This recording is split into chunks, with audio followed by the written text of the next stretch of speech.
Sa magandang umaga, tanghali at gabi po sa ating lahat. Sa mga fans ko po dyan, sana po nasa mabuti po kayong kalagayan at hindi lamang po yan, nasa safety po kayo. Alam po natin na marami po tayong pinagdadaanan sa pang-araw-araw at wag po natin kalimutan na isipin na lahat ng problema po ay may solusyon.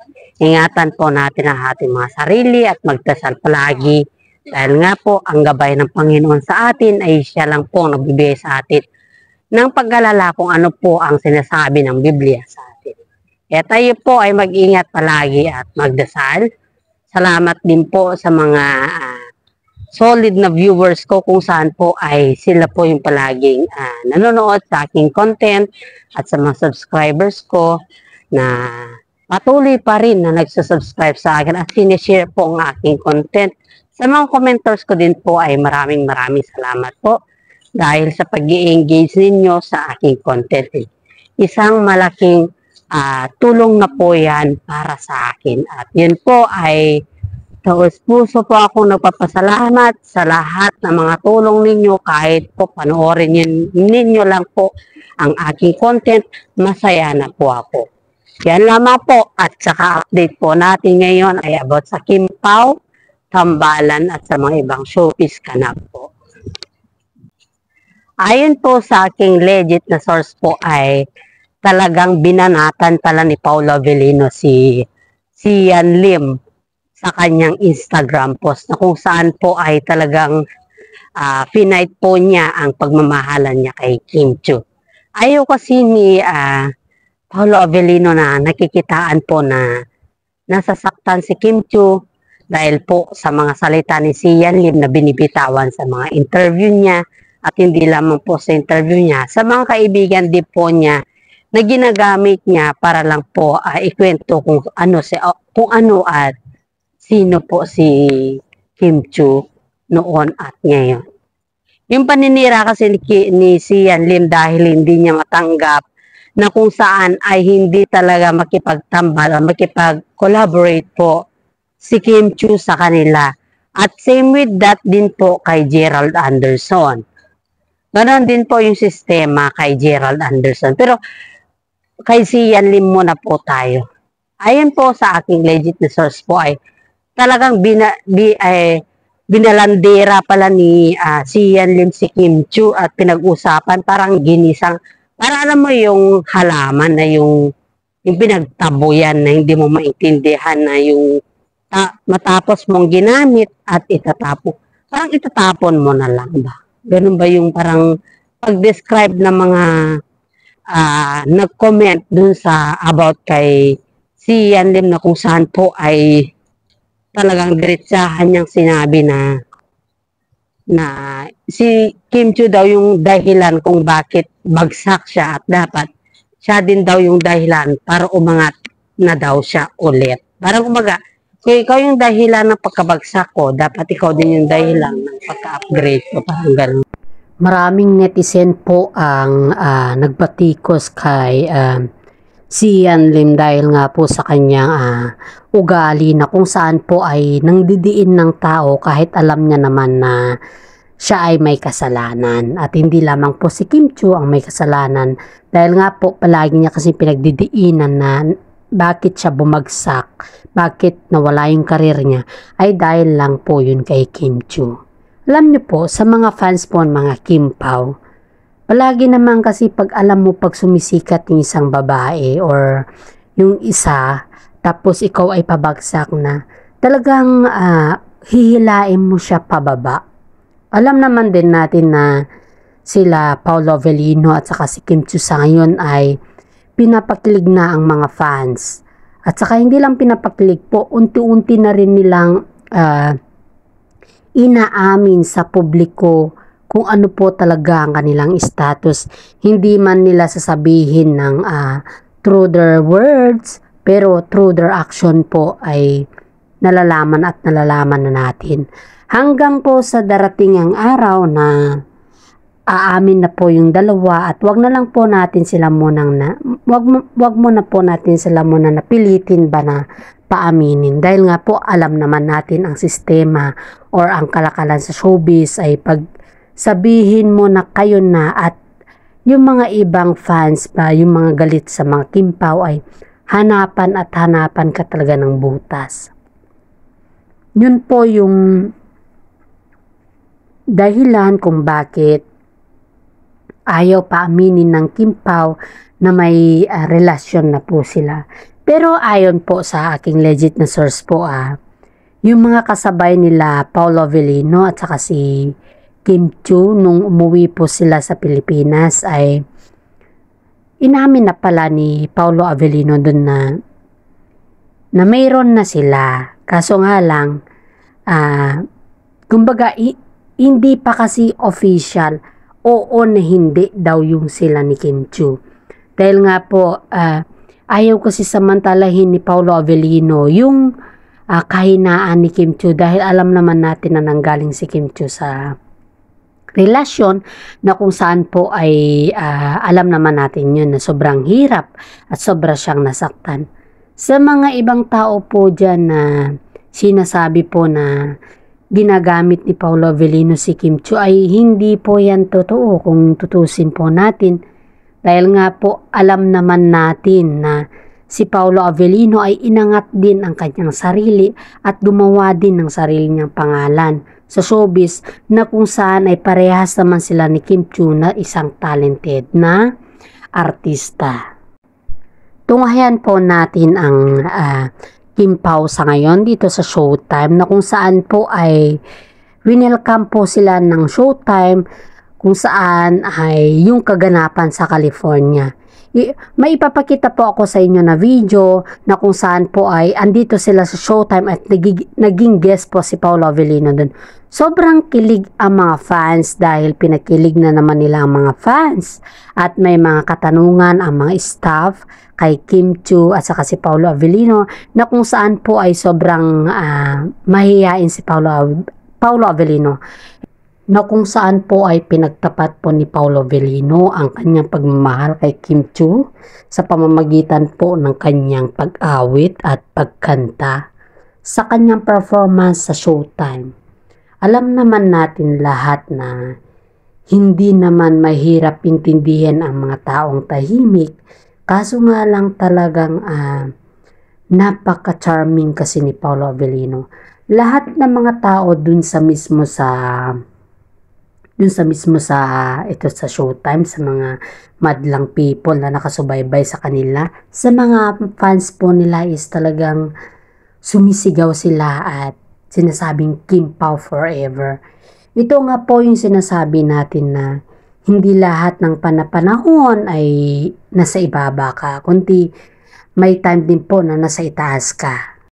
Dito po natin mapapatunayan yung sinasabi po nila na ang pagmamahal ng isang Paolo Avellino kay Kim Chiu ay walang kapantay. At lahat po yan ay nag-uumpisa lamang po sa kanilang pagiging barkada na kung saan po ay maraming mga netizen umahanga sa kanila. Tuwing sila po ay nakakasama at tuwing sila po ay nagbabanding, ang mga iniisip po ng mga netizen ay talagang maswerte si Paolo Avellino kay Kim Chiu. Halos lahat ng kaswerte yan ay Kim Chiu na dahil sikat pa nga siya, maganda pa at talented pa. Ito yung mga bagay-bagay na nagustuhan din ni Kim Chiu kay Paolo Avellino dahil kahit tahimik siya, may naibubuga si Paolo Avellino sa lahat. Alam naman din natin yun. Sipin mo to may mga movie pala sila dun sa California kung saan pre-promote na nila sa ngayon sa Showtime.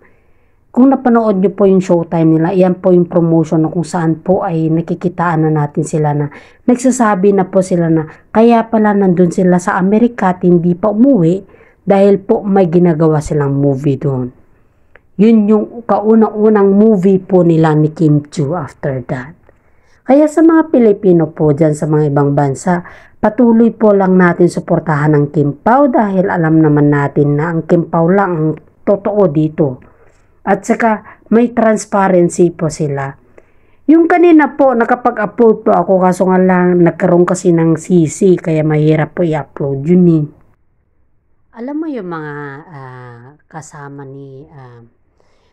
po ni Kim Chu at saka ni Paolo Avellino sa Showtime ay talagang sobrang kulit kay Paolo Avellino at sinabi po na may aaminin na daw sila. Ang ibig sabihin po nun is yung aaminin po nila is yung kanilang bagong movie na ipropromote na lang po nila. Yun po daw yung kailangan po natin subaybayan sa kanila dahil alam naman din natin na sila po ay nag-uumpisa pa lamang. Lahat ng mga nasa showbiz po ay talagang alam nila kung gaano nag-umpisa, kung saan naman nag-umpisa sila Paolo Avellino at saka si Kim Chu, at alam din nila kung ano yung kanilang kalagayan sa ngayon dahil nga po maraming mga sikat na artista na parang yung lumaki yung ulo dahil sa kasikatan at nasira yung mga ibang career dahil din sa kayabangan. At alam mo na yung mga kayabangan ng mga ibang pelikula ba. Kaya yun yung mga sinasabi nila sa Kim Pao sa ngayon na yung hanggat maaari yung advice sa mga tao sa kanila is wag po silang maging tularan po yung kapwa nilang artista na kung saan po ay nasira lang ang kanilang mga karir. Ang sabi pa nga po ng mga iba is hindi magagawa ng mga Kim Pao yun dahil alam naman nila na sila lang po ay nag-uumpisa pa lamang. Kaya nga po, ang sarap sa pakiramdam na ang iyong idolo sa buhay ay napaka-sobrang bait, napaka-gentleman, at hindi lamang po yan, maraming marunong makisama sa kapwa niyang artista. Nababaitan ako dito, kaya nga po yung nanay ko, pag yung kanina sa Showtime, ay talagang nakikita mo yung nanay ko na sobrang parang walang sakit parang ang saya-saya niya pag napapanood niya ang Kim Pao, kaya ako ina-upload ko talaga. Ayan po, patuloy po na kinakantsawan si Kim Chu sa Showtime dahil nga po sa kung nagkasabay pa daw sila ni Paolo Avellino na pag-uwi at yung sobrang ingay at sobrang tanong ng mga kasama po niya sa Showtime, at yun po ay talagang nakikitaan mo na marunong sumabay si Kim Chu sa agos. Alam niya kung saan po paano niya dalihin yung mga joke sa kanya at paano niya i-carry po. Yan po yung mga salita na kung saan po ay na-appreciate mo si Kim Chu kahit po alam mo na sobrang hirap ng kanyang pinagdadaanan, sa sobrang busy niya po sa kanyang mga project, mga taping, ay patuloy pa rin siyang nag-host dahil nga po ang Showtime sa kanya ay isang pamilya at isang masayang pamilya. Alam naman din natin lahat po na ang Showtime yung nagbigay kay Kim Chu ng kasiyahan habang siya po ay nakakaramdam ng breakup before. Kaya nga po ang sabi ni Kim Chu ay stress reliever daw niya ang Showtime na show. Kaya sa atin po, yung mga Kim Pao po dyan, pati ako nakikilig din habang pinapanood ko ang Kim Pao.